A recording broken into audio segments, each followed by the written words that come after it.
Alors voici maintenant une relativement courte intervention de Véronique Yersin, qui est à la fois historienne de l'art et qui anime, dirige les excellentes éditions Makula. À vous. Bonjour, merci. Donc je suis ici aujourd'hui en qualité de directrice des éditions Makula, puisque l'auteur du livre que je vais vous présenter, Kevin Salatino, est à Los Angeles.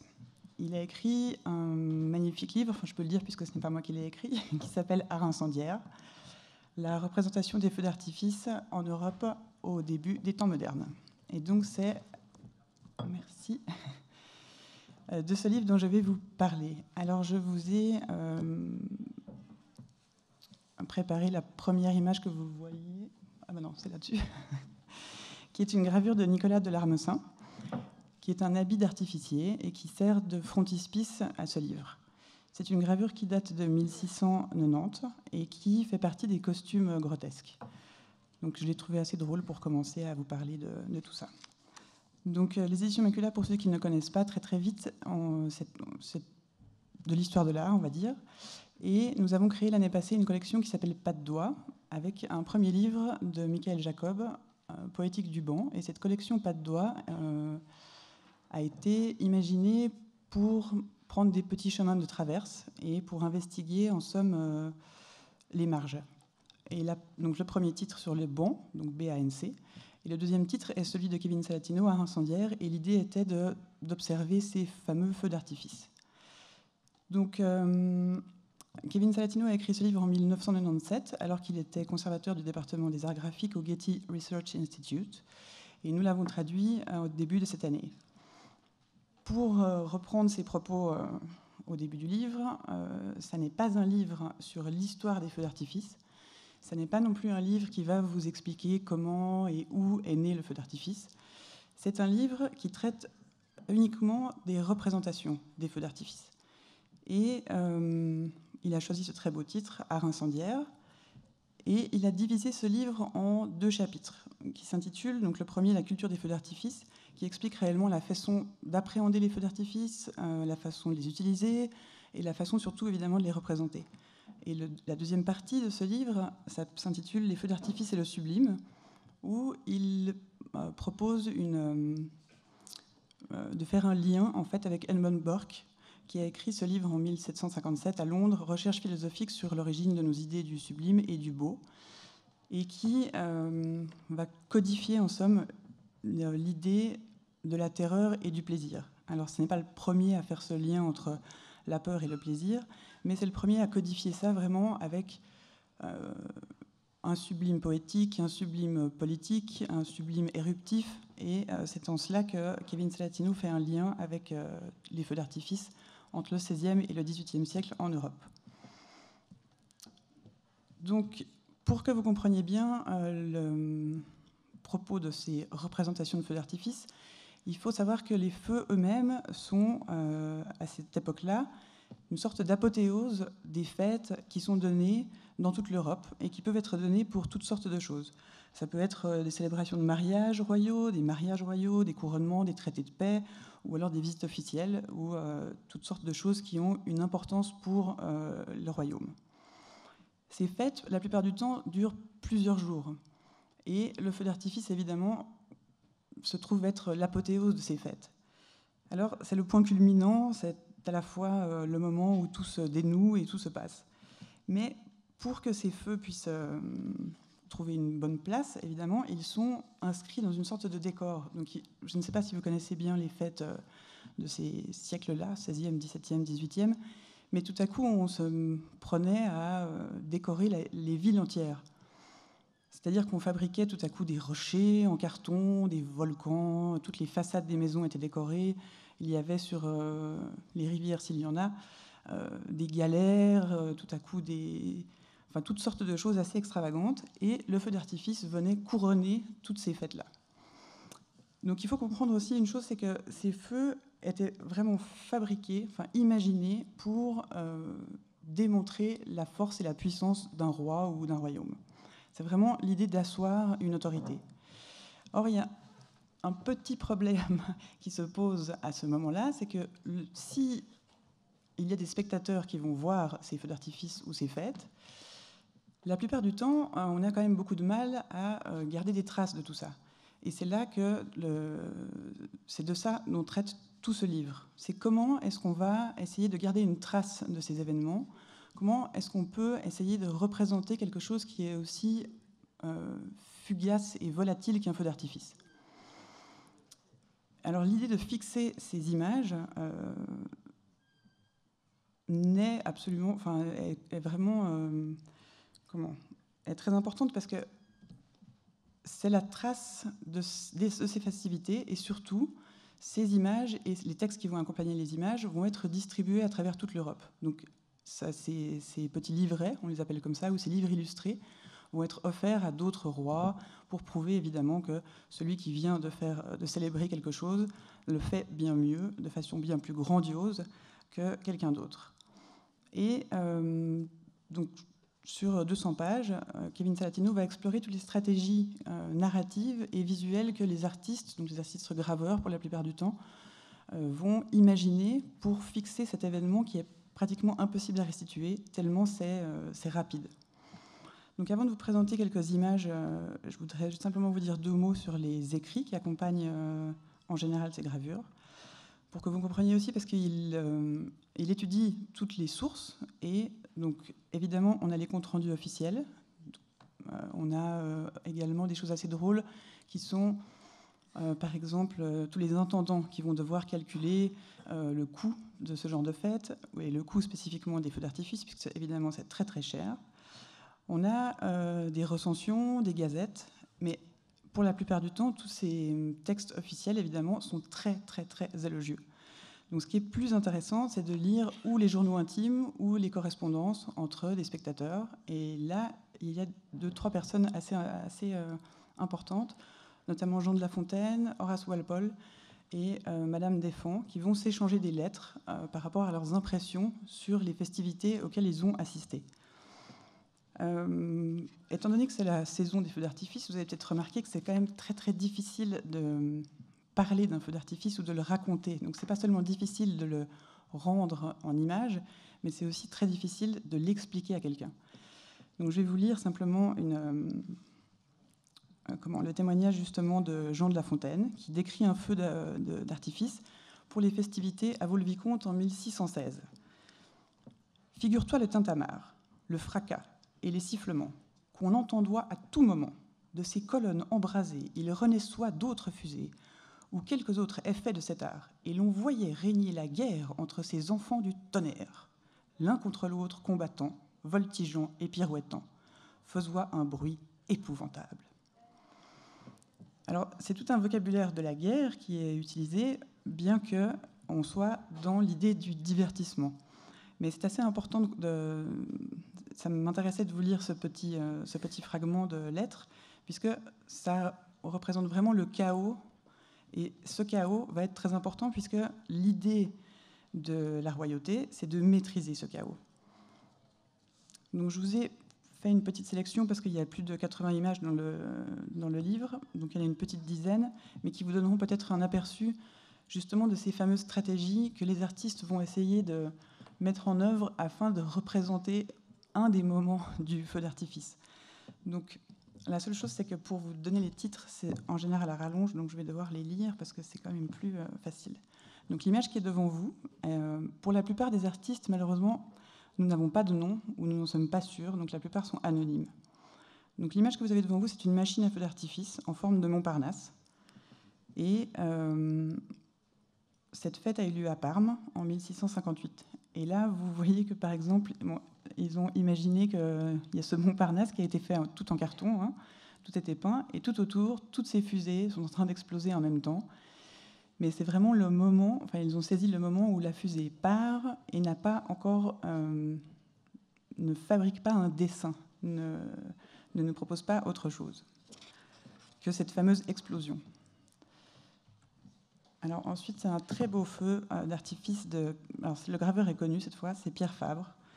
Et c'est une gravure qui est tirée du soleil au signe du lion. C'est une machine à feu d'artifice également, pour l'entrée de Louis XIII à Lyon le 11 décembre 1622. Alors je ne sais pas, je ne me rends pas compte de ce que vous voyez ou pas sur l'écran. je ne sais pas si c'est une bonne résolution ou pas. Ça va? Donc, c'est peut-être pas facile de le voir tout de suite, mais en fait, il s'agit d'une machine à feu d'artifice, donc une sorte de... Tout ça est effectivement artificiel, et elle est posée en fait sur l'eau. Donc, c'est comme une sorte de petit bateau. Et là, l'artiste a décidé, en somme, de faire comme une sorte de grille. Et l'image est comme emprisonnée à travers tous ces filaments qui montent au ciel. Et il y a déjà des petits pissenlits, donc on est un peu après la représentation de la fusée elle-même qui part. Là, on a tout à la fois, c'est-à-dire les petits feux tout en bas, le tracé de la fusée et l'explosion avec cette espèce de pluie d'étoiles sur les côtés. Il y a une autre façon de représenter les feux. Ça, c'est une très belle gravure aussi, qui est assez classique puisque on peut les appeler des plumeaux et qui vont servir de décors comme ça, de grandes gerbes qui vont exploser par la suite. Donc ça, c'est un feu d'artifice qui avait été tiré en 1741 en l'honneur de Philippe V d'Espagne.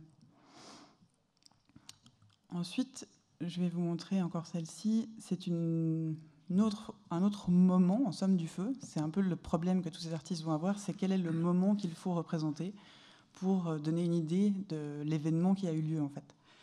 Et là, on est à Urbino, et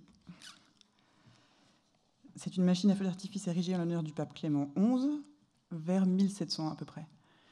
Et là, la machine elle-même, l'espèce de petit édifice, va comme exsuder des sortes de, je ne sais pas, comme des pattes d'araignée, et il y a toutes sortes de statues. Et alors, pour essayer de comprendre tous ces programmes, non seulement on avait ces gravures, mais en plus il y avait des espèces de livrets qui étaient souvent distribués au public avant les feux d'artifice. Parce que là, c'est la Clémence qui est couronnée par la justice, et donc on propose évidemment toute une histoire autour de la paix, de l'éternité, mais c'est quand même assez difficile de comprendre tout ça, puisque tout ça se passe en moins de 2-3 minutes, puis le monument lui-même est totalement détruit. Donc cette difficulté de rendre ces secondes-là, et c'est assez fascinant de voir tous les moyens que tous ces artistes ont déployés. Alors une autre qui est assez drôle, c'est un feu d'artifice qui a été tiré en Suisse, à Soleure, et l'artiste Christian von Meschel a imaginé cette gerbe et a vraiment travaillé avec la gravure elle-même, c'est-à-dire avec tout l'encadrement en somme. Évidemment que le feu lui-même ne s'est pas écrasé contre le plafond, mais c'est assez joli de voir ce qu'il a imaginé. C'était sur le glacis de la ville de Soleure, à l'occasion du renouvellement de l'alliance entre l'auguste couronne de France et le louable corps helvétique en 1779. Et alors, tout ça, celles que je viens de vous montrer, ce sont des gravures qui rendent compte d'un moment du feu lui-même. Et il y a d'autres artistes qui ont essayé d'imaginer quelque chose dans le temps et dans l'espace. Alors, pour ceux qui ne connaissent pas bien la gravure, celle-ci, par exemple, est assez intéressante parce qu'elle est vraiment très, très plate. C'est-à-dire que l'image est composée de deux plans. Donc, le premier plan, on a la ville. Et puis, dans le second plan, en somme, comme une sorte d'écran de cinéma, le feu d'artifice est tiré. Alors que, ça c'est une des stratégies qui était mise en place pour raconter un paysage qui est, lui, complètement statique et à la fois mêlé à tout ça cette explosion qui va durer très très peu de temps. Là, on est chez les Allemands, qui eux aussi, un peu comme les Suisses, rangent les choses très très bien. Je suis suisse, hein, donc je peux me permettre. Et ça, c'est un feu d'artifice tiré à Nuremberg en 1665. Et là, c'est pareil, enfin, c'est pas pareil que l'image de Soleure, mais ça n'est pas la ville qu'on voit au premier plan, mais par contre, c'est tout l'arrangement, c'est-à-dire toutes les stratégies que les artificiers vont mettre en place, avec tous les positionnements des fusées. Vous voyez peut-être au centre les roues, les girandoles, et en second plan, toujours comme une sorte d'écran de cinéma, le feu lui-même, alors que le matériel qui est devant est le même qui va être utilisé pour pouvoir tirer le fameux feu d'artifice. Et alors, il y en a un autre qui, celui-ci, est français. J'espère qu'il est assez clair parce que je n'avais pas l'image et j'ai dû la voler sur Internet ce matin. Et donc ça, c'est une approche un peu différente pour pallier justement à ce problème de représenter les choses à la fois de façon temporelle et séquentielle. Et ici, l'artiste condense donc de façon assez schématique les divers feux qui vont être tirés, et il va créer toutes sortes de tableaux. Donc c'est une façon en fait de montrer à la fois que c'est comme une sorte de traité pyrotechnique, puisque en haut à gauche vous avez les formes des feux qui peuvent être tirés, le nombre de fusées, et puis donc sur le centre de l'image vous avez tous les jardins, le palais, et puis en haut à droite vous avez une partie du feu lui-même qui est tirée. Alors c'est pas aussi peut-être impressionnant que celle qui présente un moment donné du feu qui explose, mais là c'est vraiment l'idée de pouvoir montrer tout ce que n'importe quel spectateur qui serait dans le palais voit, et en même temps de lier tout ça à une sorte de traité pyrotechnique. Alors il me reste 5 minutes, donc je vais parler encore plus vite. Non, pas plus vite, mais pas plus vite. Un choix éventuellement. Il me reste 4.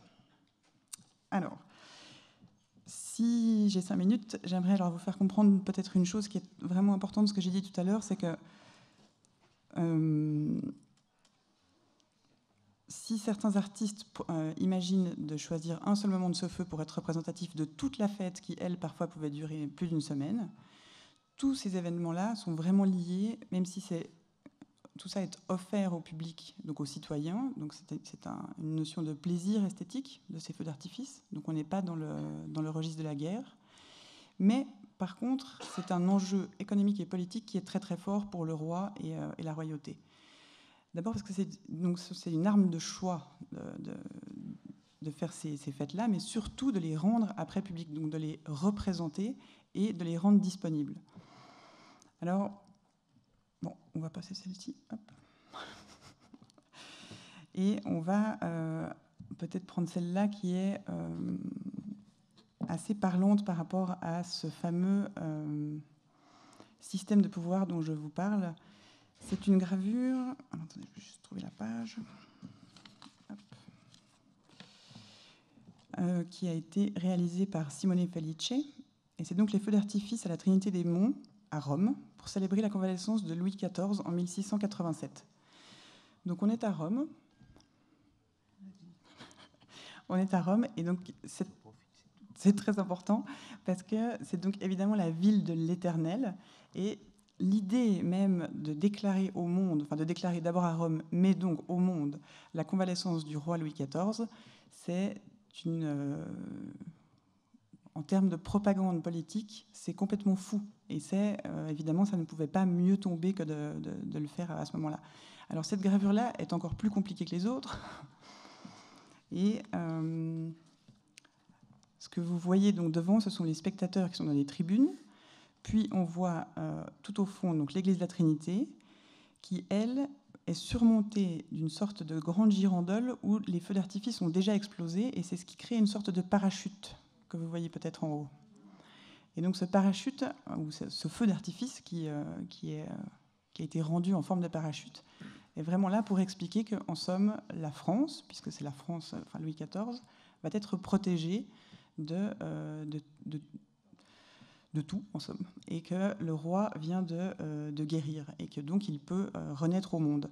Donc ce type de gravure était accompagné, enfin ça c'est une des gravures, mais les livres illustrés, par exemple celui-ci, font à peu près 300 pages, et il y a plus de 100 gravures à l'intérieur, et toutes les explications de la puissance du roi, de la magnificence, de ces grands fastes qu'il est capable d'offrir aux gens, et surtout cette histoire du feu et du feu d'artifice, c'est-à-dire qu'il va être capable de maîtriser ce feu, et donc de protéger son peuple et d'aller contre l'adversité et de les protéger. Donc ça, pour ça, c'est très très important. Et bon, vous aurez compris qu'évidemment tout ça est très cher, dure très longtemps à préparer. Et évidemment, une fois que les feux sont tirés, c'est très très court.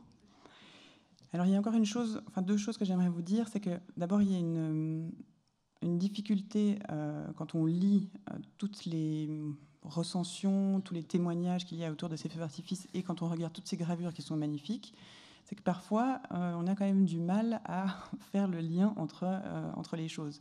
Parce qu'il y a quelque chose d'assez déceptif dans les feux d'artifice, même si ceux que nous, on connaît aujourd'hui, en général, il n'y a pas de problème. Comme exemple, je vous donnerai celui de Horace Walpole, justement, dont j'ai parlé au début, qui a assisté aux festivités à Londres en 1749, qui célébraient la paix d'Aix-la-Chapelle, donc qui marque la fin de la guerre de succession d'Autriche. Et donc je vous présente simplement la gravure, qu'elle est assez calme par rapport à d'autres gravures qu'on a vues. Donc on a la machine au centre, et puis on a quelques feux qui sont tirés comme ça, comme on dirait presque des cyprès qui sortent du bâtiment, et puis un soleil tout en haut. Pour organiser ces fêtes, il y a eu besoin de à peu près 8 mois de préparation. Ils ont fait venir un artificier d'Italie, un autre de France, et Horace Walpole a donc assisté au feu d'artifice. Et voilà ce qu'il en dit. Le spectacle ne correspondait aucunement aux dépenses, à la durée des préparatifs, près de 6 mois, et aux espérances qu'il avait créées. Les fusées et autres engins tirés en l'air étaient joliment réussis, mais les roues et tout ce qui devait constituer la partie principale étaient pitoyables et mal orchestrés, sans changement dans les feux colorés ou les formes. Les illuminations étaient plutôt chiches et démarraient si lentement que presque personne n'avait la patience d'en attendre la fin. Et puis, ce qui a rendu toute cette affaire plus embarrassante encore fut l'incendie du pavillon de droite qui prit feu et brûla entièrement en plein spectacle. Il y eut très peu de dégâts, mais 2 personnes y trouvèrent la mort. Quand même. À Paris, il y eut 40 morts et près de 300 blessés à la suite d'une dispute entre les Français et les Italiens de la direction, qui, se querellant pour une histoire de préséance dans l'allumage des feux, les allumèrent tous deux sans plus attendre et firent exploser le tout. Donc, cette différence entre ce qu'on nous propose comme gravures, parce qu'elles sont vraiment magnifiques, là je vous en ai montré que quelques-unes, mais ce sont des grands livres où elles se suivent les unes après les autres, et où tout ceci est mêlé à des grandes histoires avec la Grèce antique, des histoires de pouvoir. Tout à coup, quand on lit d'autres, là j'en ai lu qu'un, mais il y en a plusieurs comme ça, et il faut aussi s'imaginer que la plupart du temps, tout ça n'explosait pas comme il faut, puisque où il pleuvait, où tout à coup il y avait du brouillard, donc c'était pas aussi fabuleux que ça. Mais pourquoi, évidemment, je reviens à mon histoire de pouvoir et de propagande, ou de, disons plutôt que propagande, on pourrait utiliser plutôt de messager de papier, c'est quand même plus joli, et c'est à ça que vont servir ces livres, puisqu'ils vont être offerts à d'autres rois, ils vont circuler dans toute l'Europe. Et simplement pour que vous vous rendiez compte qu'à cette époque-là, une gravure qui est distribuée, ça n'est pas rien. Je prendrai l'exemple peut-être du rhinocéros de Dürer que vous connaissez certainement, qui a gravé ce fameux rhinocéros de 1515, qui était arrivé au Portugal vivant, enfin le premier rhinocéros vivant arrivé au Portugal, qui était un cadeau offert au roi Emmanuel Ier. Et Dürer a gravé ce rhinocéros en seconde main. Donc il avait reçu un dessin d'un artiste qui était au Portugal quand ce rhinocéros est descendu du bateau. Et pendant plus de 2 siècles et demi, toute l'Europe va s'imaginer le rhinocéros comme Dürer l'avait gravé, avec cette carapace et cette espèce d'animal guerrier, jusqu'à ce qu'un autre rhinocéros vivant atteigne Londres et qu'on va surnommer Clara. Et on est en 1740, donc 1515-1740, ça veut dire que toute l'Europe a vu ce rhinocéros. Donc c'est pour vous donner une idée de cette diffusion et de ce pouvoir de la distribution de ces images à cette époque-là. Donc, une dernière chose avec... je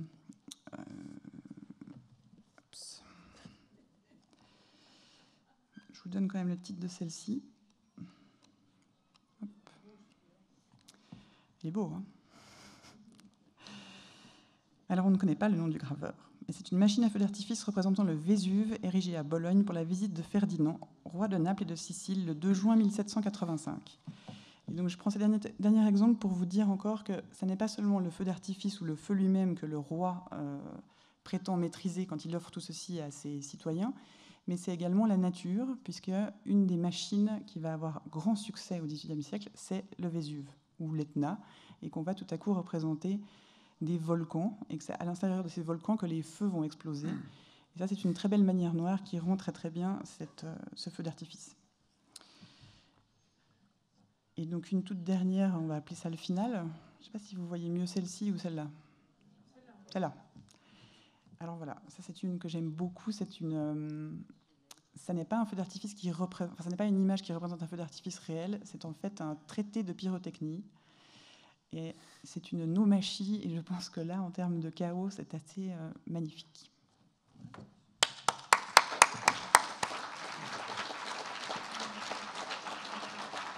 Voilà, merci Véronique Yersin de nous avoir fait part de votre passion. Merci de nous avoir fait découvrir des œuvres tout à fait admirables et d'ailleurs extrêmement peu connues, en tout cas peu connues de ma modeste personne. Et je trouve que certaines sont d'une qualité artistique tout à fait exceptionnelle. Et merci aussi pour vos explications à la fois simples mais efficaces. Et on sent que vous goûtez la beauté de ce qui est publié chez vous. Et je propose aux différents participants de ces rencontres de vous retrouver à l'heure du repas pour vous interroger sur d'autres publications de votre maison d'édition. Et maintenant, il va y avoir place à quelques lectures avant justement le bouquet final de cette matinée avec Henri Atlan. Donc maintenant, quelques lectures. Merci encore.